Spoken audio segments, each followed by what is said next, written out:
Olá, pessoas lindas, como vão todos vocês? Eu espero que muito bem. E hoje nós vamos conversar sobre um assunto que está em pauta aí em tudo que é lugar.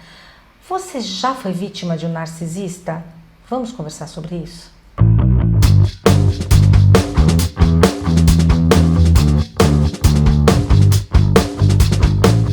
E para quem não me conhece, meu nome é Silene Macedo, sou psicóloga e mais uma vez vamos aqui ao canal conversar um pouco sobre esse assunto que chama tanto a atenção das pessoas.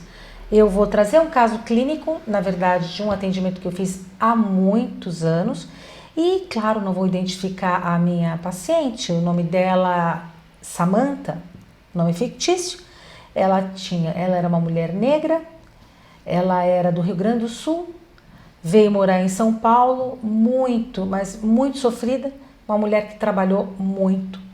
E o sonho dela era ter uma casa, um lar e filhos, um marido. Não necessariamente nessa ordem, né? Acho que tem que ter primeiro o marido para depois os filhos. Enfim, ela queria muito ser mãe, ela queria muito se casar, ela queria muito ter a família dela. E ela era uma mulher muito sozinha, muito carente, sozinha em São Paulo, né? Rejeitada pela família, porque ela era uma mulher assim com uma personalidade forte, ela não se deixava dominar facilmente. Então, muito cedo, ela veio para São Paulo para trabalhar. Seguiu a vida.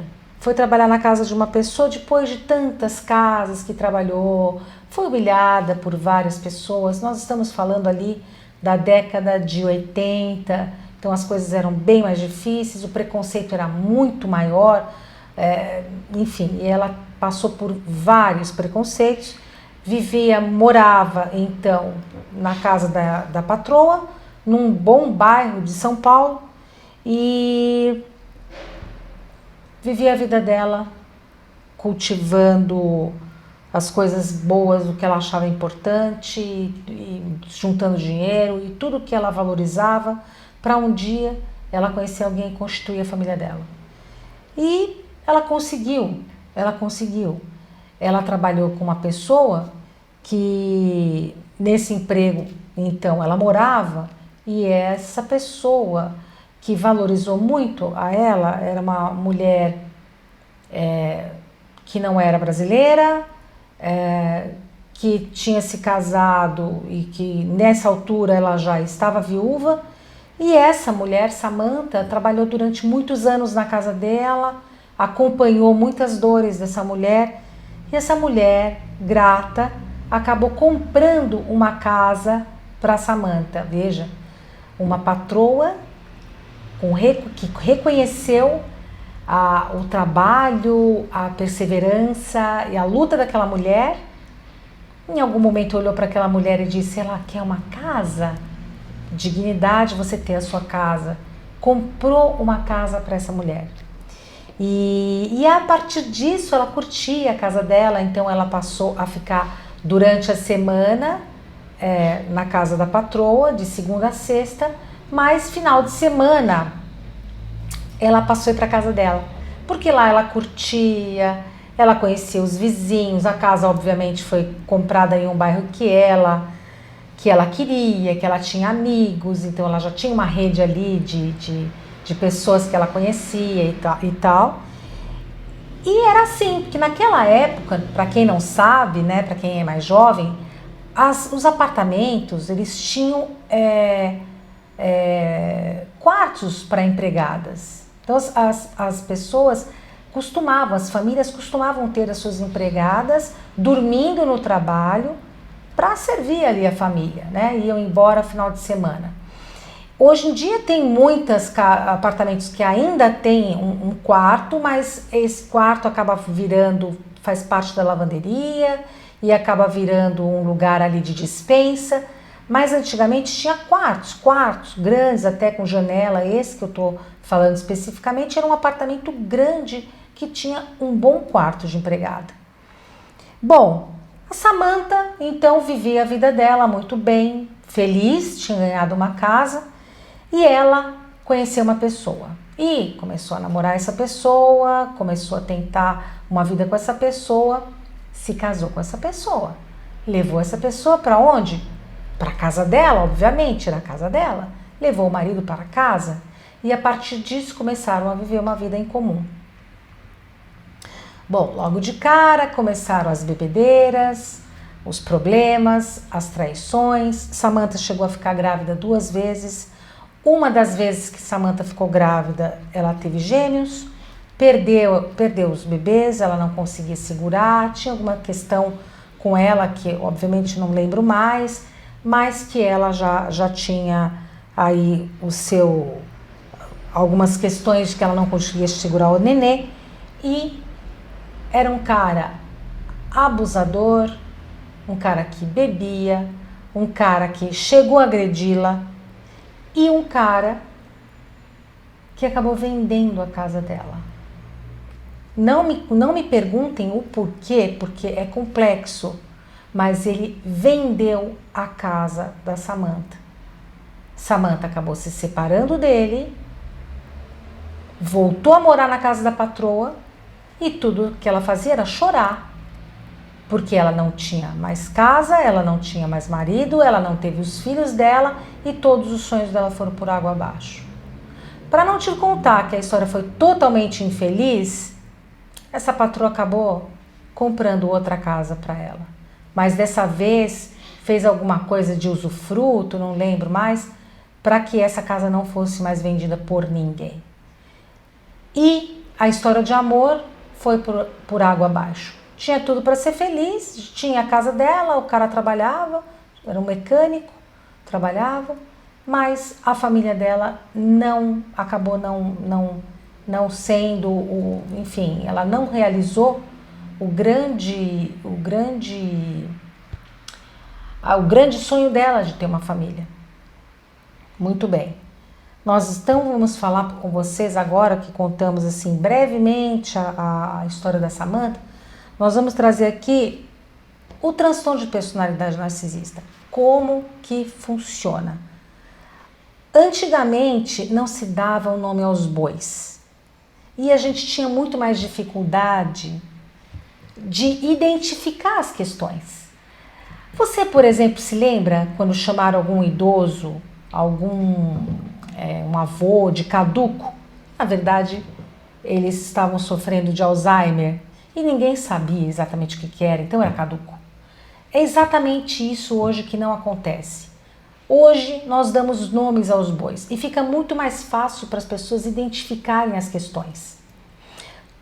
No mundo sempre tiveram os transtornos. Logo, esse tipo de transtorno não é um transtorno que só porque está sendo falado hoje, com muito mais frequência, inclusive aqui no YouTube, significa que é novo. Não. Desde que o mundo é mundo, existem pessoas narcisistas. Só que agora a gente tem conhecimento, mais estudos e nomes. Quando você vai se relacionar com uma pessoa, fique muito atenta ao comportamento delas. O narcisista funciona da seguinte forma. Primeiro ele tem uma reação que a gente chama de love bombing. Esse tipo de palavra a gente usa para aquele comportamento daquele cara assim que faz tudo por você, absolutamente tudo por você. Sabe aquele cara que você sonhou? Aquele cara que fala que te ama, aquele cara que fala que quer ter família com você, aquele cara que fala que você ficaria linda tendo um bebê. Sabe aquela pessoa assim que fala tudinho o que você gostaria de ouvir? Fica esperta. Pode não ser? Pode. Pode ser um amor sincero? Pode. Mas fique atenta para os próximos comportamentos que ele terá. Por quê? Esse é o momento em que ele vai fazer com que você se apaixone perdidamente por ele. Primeira fase. Numa segunda fase, você vai ter uma outra questão. Você vai ter uma pessoa que começa a sutilmente e por muito amor separar você das pessoas. Por muito amor. Então, você já percebeu que o seu irmão falou aquilo no domingo, no almoço, que não foi muito legal? Eu achei que ele... Poxa, seu irmão tem inveja de você. Seu irmão não é um cara legal. Poxa, você percebeu que a sua mãe ela privilegia muito mais a sua irmã do que a você? Você percebeu que aquela tua amiga morre de inveja da gente? Você percebeu que aquele seu colega de trabalho não quer ver você comigo? Aquele cara gostava de você, hein? Ele morre de inveja da gente como casal. E aí vai, e aí vai. Qual é a intenção? A intenção é justamente isolar você, deixar você só para ele. E você vai acreditando, óbvio. Veja, nós nascemos, desde que nascemos, queremos ser amados, sonhamos. E aí vem uma pessoa que se torna uma pessoa perfeita na sua vida. O que você vai fazer? Você vai acreditar nisso. Você vai perceber o lado bom dessa pessoa, o quanto de legal, de coisas bacanas que ela tem. E você vai acreditar em tudo que ela fala. Quando você estiver totalmente isolada, começam as críticas. Aí não tem ninguém mais que possa te amar, só essa pessoa. Você se torna uma propriedade dessa pessoa. Só que assim, críticas, você não é tão boa como você pensa, olha o que você está fazendo, você não gosta dessa roupa, seu cabelo está muito claro, você não devia deixar ele tão claro desse jeito, porque você não escurece. Então agora o trabalho vai ser para te colocar num lugar onde ninguém te veja, onde ele te domine totalmente, onde você pense, chegue à conclusão que ele vai fazer, só ele gosta de você, ninguém mais no mundo. E você